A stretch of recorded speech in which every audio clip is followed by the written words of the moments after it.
ആദ്യമായിട്ട് എല്ലാവർക്കും വിഷു ആശംസകൾ. വിഷുവിന്റെ ഭാഗമായിട്ട് ഇന്ന് ഒരു ഗോതമ്പ് പായസം ഉണ്ടാക്കാന്ന് വിചാരിച്ചു. ഗോതമ്പ് പായസം സാധാരണ പല പായസങ്ങളുണ്ടെങ്കിലും ഉണ്ടാക്കാൻ എളുപ്പമുള്ളതും എല്ലാവർക്കും വലിയ വയറിനൊന്നും വലിയ കംപ്ലൈന്റ് ഇല്ലാതെ നമുക്ക് കൂടുതലായിട്ട് കഴിക്കാൻ പറ്റുന്ന ഒരു പായസമാണ് ഗോതമ്പ് പായസം. ഇവിടെ ഞാൻ ഗോതമ്പ് പായസത്തിന് ഉണ്ടാക്കാൻ ആവശ്യമായിട്ട് എടുത്തിരിക്കുന്ന സാധനങ്ങൾ എന്ന് വെച്ച് കഴിഞ്ഞാൽ 6 തേങ്ങ, 1 കിലോ സൂചി ഗോതമ്പ്, 1.5 കിലോ ശർക്കര, 200 ഗ്രാം കാഷ്യൂ നട്ട്, 150 ഗ്രാം ഉണക്കമുന്തിരി, പിന്നെ കുറച്ച് ആവശ്യത്തിന് ചെറുജീരകവും പിന്നെ ഏലക്കയുമാണ് ഞാൻ ഇവിടെ എടുത്തിരിക്കുന്നത്. പല രീതിയിലും പലരും പായസം ഉണ്ടാക്കുന്നുണ്ട്. എൻ്റെ ഒരു സ്റ്റൈല്, ഞാൻ സാധാരണ ഗോതമ്പ് പായസം എനിക്ക് പ്രാധാന്യമുള്ളതും ഇഷ്ടമുള്ളതും അത് കാരണം കൊണ്ട് ഞാൻ അത്യാവശ്യം വീട്ടില് പായസം ഉണ്ടാക്കും. ഈ പായസം ഉണ്ടാക്കുന്നത് എങ്ങനെയാണെന്ന് നമുക്ക് അതിലോട്ട് പോകാം.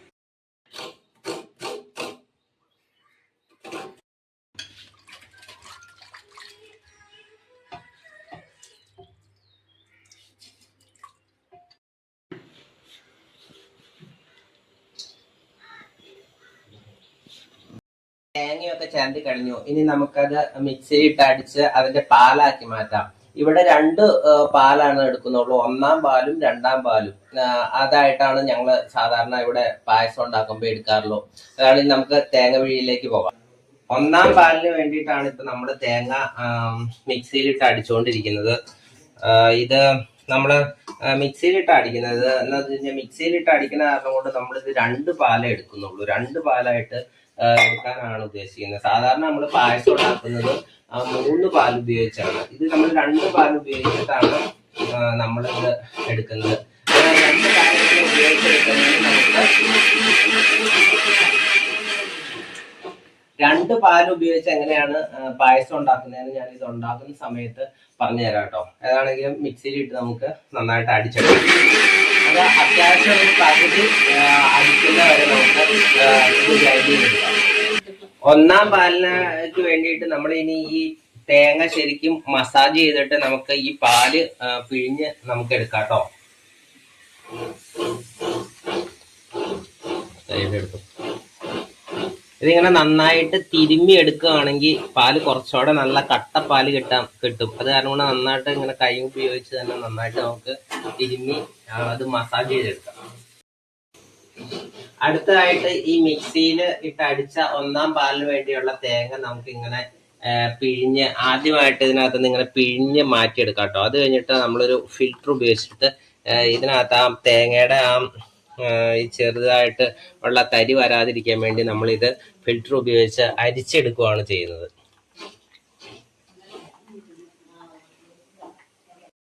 അടുത്തതായിട്ട് ഈ പാല് നമുക്കൊരു ഫിൽറ്റർ ഉപയോഗിച്ചിട്ട് ഇങ്ങനെ അരിച്ചെടുക്കാം കേട്ടോ. ഇത് 1-ാം പാലാണ് നമ്മൾ അരിച്ചെടുത്തുകൊണ്ടിരിക്കുന്നത്. ഇതിപ്പോ 1-ാം പാല് നമ്മൾ എടുത്തു കഴിഞ്ഞു. ഇനിയിപ്പം 2-ാം പാല് 2 പ്രാവശ്യമാണ് നമ്മൾ പാലെടുക്കുന്നുള്ളൂ. ഇനി 2-ാം പാലിന് വേണ്ടി നമുക്ക് മിക്സിയിലിട്ട് അടിച്ച് 2-ാം പാലിലേക്ക് വേണ്ടിയുള്ള ഇത് റെഡിയാക്കാം.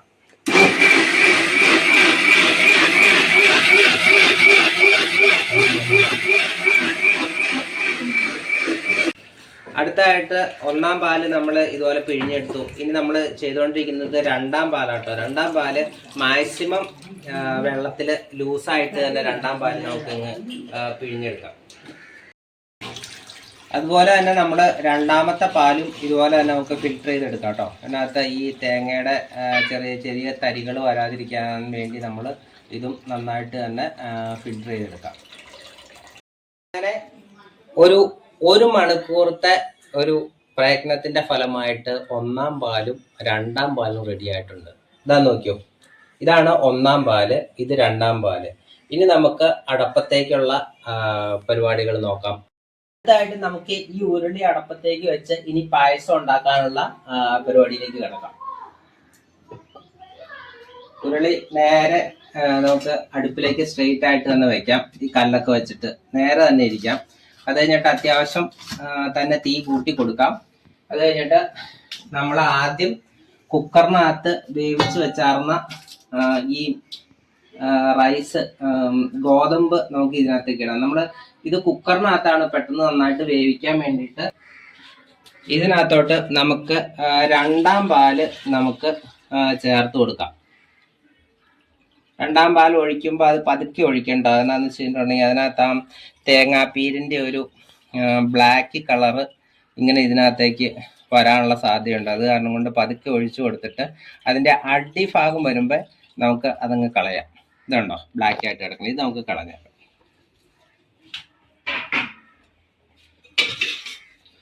അടുത്തതായിട്ട് ഒരു തവി എടുത്തിട്ട് ഇത് നന്നായിട്ട് ഇതിനകത്തേക്ക് ഇളക്കി അങ്ങ് നമുക്ക് യോജിപ്പിക്കാം.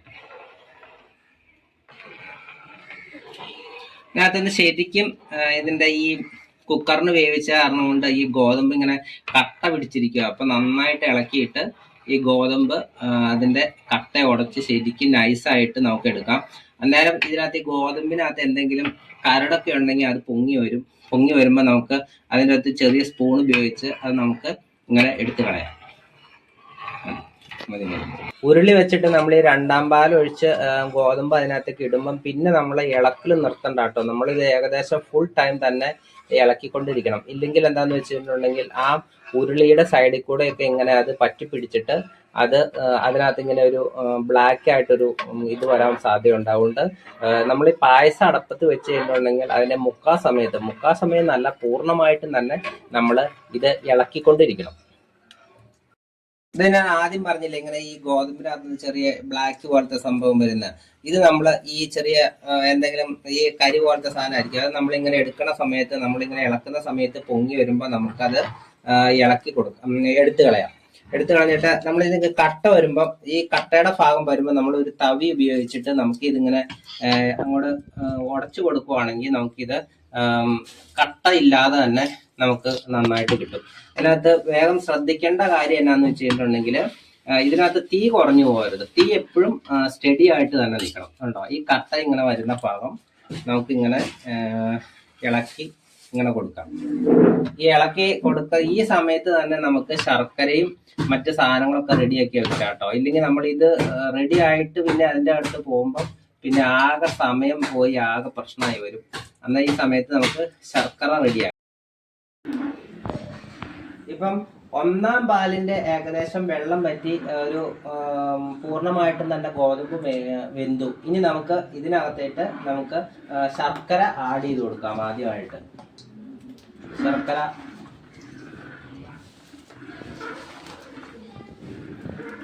നമ്മൾ എടുത്തിരിക്കുന്നത് ഒരു 1.5 കിലോ ശർക്കരയാണ് കേട്ടോ. ശർക്കര അത്യാവശ്യം പൊടിച്ച് അതിനകത്ത് എല്ലാ കല്ലോ അല്ലെങ്കിൽ വല്ല കമ്പോ ഒക്കെ ഉണ്ടെങ്കിൽ നമുക്കത് നോക്കി നന്നായിട്ട് എടുത്തിട്ട് വേണം പൊടിച്ച് ഇതിനകത്തേക്ക് ഇടാൻ വേണ്ടിയിട്ട്. അപ്പം തീ ഇപ്പം ഞാൻ ചെറുതായിട്ട് കുറച്ചായിരുന്നു ഈ ശർക്കര ഇടുന്ന സമയത്ത്. ഇനി നമുക്ക് അത്യാവശ്യം തീ ഇങ്ങനെ കൂട്ടി കൊടുക്കാം. എന്നാലാണ് പെട്ടെന്ന് ശർക്കര നമുക്ക് നല്ല മെൽറ്റായിട്ട് വരുള്ളൂ. ശർക്കര ഏകദേശം ഉരുകിയിട്ട് അത് ഇതിന്റെ ഗോതമ്പിന്റെ ഈ പാലിന്റെ ഏകദേശം കളർ മാറി. ഈ സമയത്ത് നമുക്ക് ആദ്യം തയ്യാറാക്കി വെച്ചിരുന്ന ഒന്നാം പാല് ഒരു പകുതി നമുക്ക് ഒഴിച്ചു കൊടുക്കാം ഇതിനകത്തേക്ക്.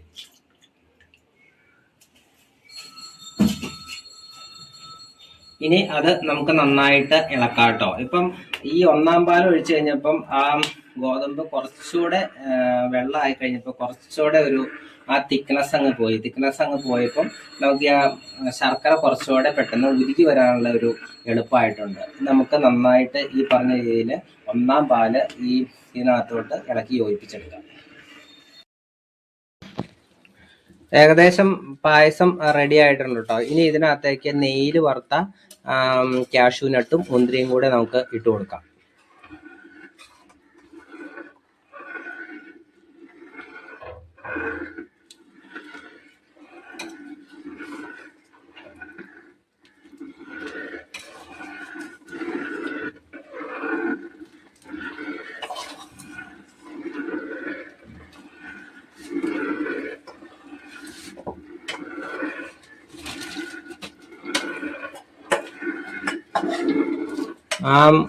ഇത് വറുത്തതിന് ശേഷം അതിനകത്തുള്ള ആ നെയ്യ് കൂടെ നമുക്ക് ആ പായസത്തിനകത്തേക്ക് ഒഴിച്ചു കൊടുക്കാം കേട്ടോ.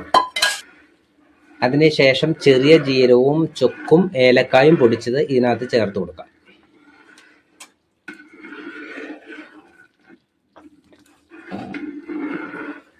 മൊത്തം ഏകദേശം ഒരു കടുപ്പം, ഒരു പായസത്തിൻ്റെ ഒരു കുത്തൽ വരാവുന്ന രീതിയിൽ ഈ ചുക്കും ഇതും കൂടെ ചേർത്ത് കൊടുക്കണ്ടോ. ചേർത്ത് നന്നായിട്ട് ഇളക്കി യോജിപ്പിക്കാം. ഇത് ഇളക്കി യോജിപ്പിച്ച് കഴിഞ്ഞിട്ട് നമ്മൾ ഒന്നാം പാലിൻ്റെ ഒരു ശകലം പാല് വെച്ചിരിക്കുകയാണെങ്കിൽ നമ്മളിത് ഇളക്കി വെച്ച് കഴിയുമ്പം ഇതിനകത്ത് വെള്ളം ചെറുതായിട്ടൊന്ന് കുറുകും. അപ്പം നമുക്ക് ആ വെള്ളം അങ്ങോട്ട് ചേർത്ത് എടുത്തു വെച്ചിരിക്കുന്ന ഒന്നാം പാല് ഒരു ഗ്ലാസ്സൊക്കെ ചേർത്ത് കൊടുക്കുകയാണെങ്കിൽ ആ പായസം കുറച്ചുകൂടെ ലൂസായിട്ടിരിക്കും. ഇല്ലെങ്കിൽ നമ്മൾ എടുത്തു വെച്ച് കഴിയുമ്പം ചീനച്ചട്ടിയുടെ ചൂട് കൊണ്ട് നമുക്ക് പായസം കുറുകിപ്പോകാനുള്ള സാധ്യതയുണ്ട്. ഇനി നമുക്ക് പായസം ഇറക്കി വയ്ക്കാം. പായസം റെഡി ആയിട്ടുണ്ട്. അതിനുശേഷം നമുക്കൊരു ഇറക്കി വെച്ചിട്ട് ഒരു വാഴയില വെച്ച് ഇത് നമുക്ക് മൂടി വയ്ക്കാം അല്പനേരത്തേക്ക്. അങ്ങനെ പായസം റെഡി. അങ്ങനെ ഒരു 2.5 മണിക്കൂറത്തെ പ്രവർത്തനത്തിന്റെ ഫലമായിട്ട് അങ്ങനെ വിഷു പായസം റെഡിയായി. വിഷുവിനോടനുബന്ധിച്ച് നമ്മുടെ വീടിന്റെ ചുറ്റുപാടുമുള്ളവർക്ക് കുറച്ച് ഞങ്ങൾ പായസം ഉണ്ടാക്കി കൊടുക്കാറുണ്ട്. അതിന്റെ ഭാഗമായിട്ട് കൂടിയാണ് ഈ പായസം ഞങ്ങൾ ഉണ്ടാക്കുന്നത്. ഏതാണെങ്കിലും ഒരിക്കൽ കൂടി എല്ലാവർക്കും വിഷു ആശംസകൾ നേർന്നുകൊണ്ട് നല്ല സമൃദ്ധിയും നല്ല പ്രോഗ്രസ്സും എല്ലാം ഉണ്ടാകട്ടെ എന്ന് വീണ്ടും പ്രാർത്ഥിച്ചുകൊണ്ട് ഈ വീഡിയോ ഇവിടെ പൂർണ്ണമാകുന്നു.